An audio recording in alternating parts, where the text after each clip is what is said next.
Hello, everyone, and welcome to my channel, The Future is Golden. So, today I want to talk about the Netflix Cleopatra debacle. And if you've been on social media, you have seen that this actress and Jada Pinkett, who are the producers, have basically fallen out with all of Egypt over the identity of Cleopatra and her racial identity.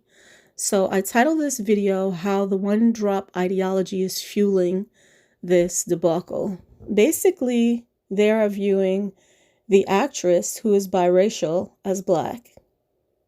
Adele is actually mixed race, so it's just weird that they keep calling her black. And I think it's interesting because she's a tanner or browner skinned biracial person, but you can still tell that she's biracial. I just want to show a picture of some modern day Egyptians just to give people an idea of what they look like.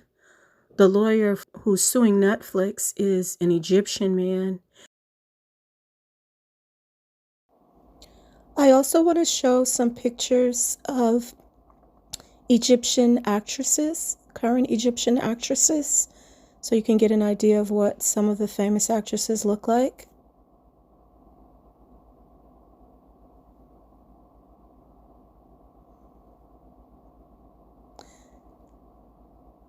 And these are some Macedonian actresses. And part of the debate, too, has been that there really aren't enough Macedonian actresses. In fact, when Gal Gadot played Cleopatra, she faced backlash as well because she's from Israel. So I put in a map just so you can see where some of the locations are. And you can see that Macedonia is that country that's located right in between Greece and the Balkans. The people's appearance would have been similar to that group.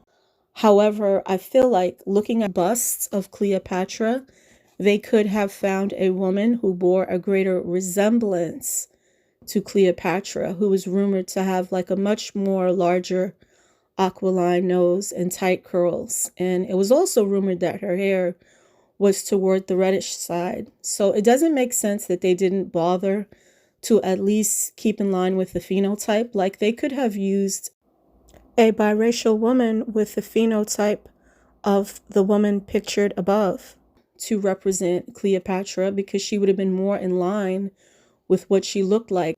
And as a biracial woman, she was attempting to play a character who some believe was biracial. However, even though this woman looks to be like she's a part of that group, they're pretty much saying that she's black. So it's very, very strange to me how they never talk about the fact that she is biracial and they only call her black.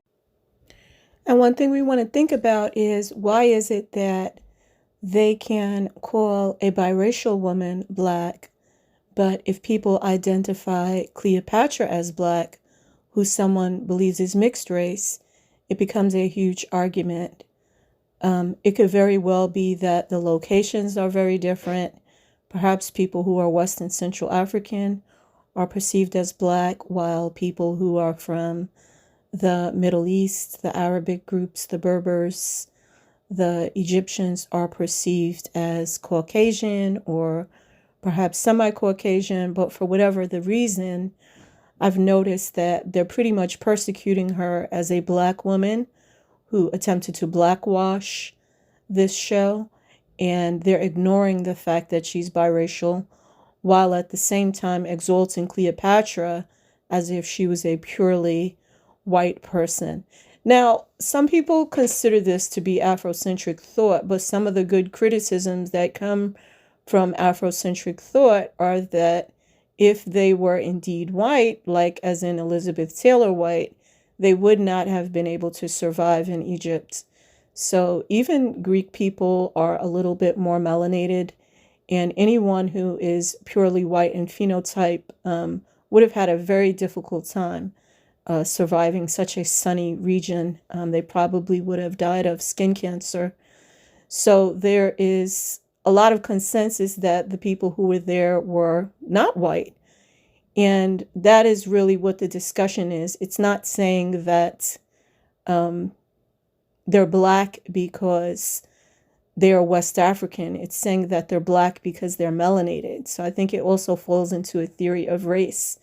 And I just want to touch on that a little bit from an Afrocentric perspective. Anyone who resides in Africa is black. You know, any native inhabitant of Africa is black. The native inhabitants of Europe are considered white. When you're talking about the Middle East, it is a little bit of a gray area, with some people feeling that they are their own group. But for the most part, people are not perceiving the ancient Egyptians to be Middle Eastern for whatever reason. They're perceiving them to be an African group. And that is where a lot of the argument comes from, because we do know that Egypt was a popular place, almost like a New York City of the ancient world, where everybody came from all over that region to be a part of that city in that region. So this is why when you see the tombs depicted, you see people of so many different colors, because yes, people were coming from Nubia, people were coming from Greece, people were coming from Rome, you know, they were coming from the Middle Eastern countries. So yes, there were many different groups who were coming in and out of Egypt at the time. And it's important to note that the conceptions of race obviously are different in Egypt, but in the United States, the way the one-drop rule is, anyone who's melanated is black or a person of color at this point, right? So when you see someone who's a melanated person, who's got tan skin, who has coily hair, your perception of them is that they're what? They're black. So that's the point that people are really arguing about. People who have a certain appearance, who are asserting that they're not black, and other people feeling like they're black. And I don't know if I want to go too far into that topic, because it is very controversial.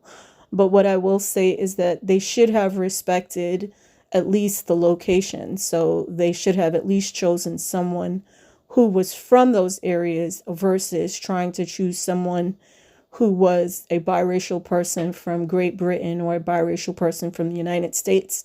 They should have taken the time to find an actress who was actually Egyptian, even if they felt she was more melanated and had curlier hair or so on.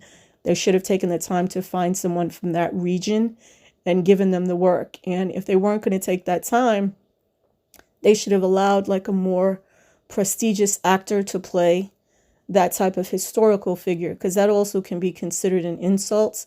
If you have like a newer actor or actress playing like a really supreme historical figure, people are going to feel like you're insulting their country. So when Elizabeth Taylor played Cleopatra, back then, it wasn't the same level of pushback, obviously. But even till this day, people know Elizabeth Taylor. She was very famous. So, of course, you know, is viewed differently. If you have Halle Berry play Cleopatra, it's going to be viewed a little differently. If you have a newer actress play someone like Cleopatra, some people are going to be hypercritical. Oh, does she look just like her? Is she the same height? She doesn't look like she has the same nose. Where is she even from? You know, they're going to be a lot more critical. So those are my opinions on the blackwashing versus whitewashing.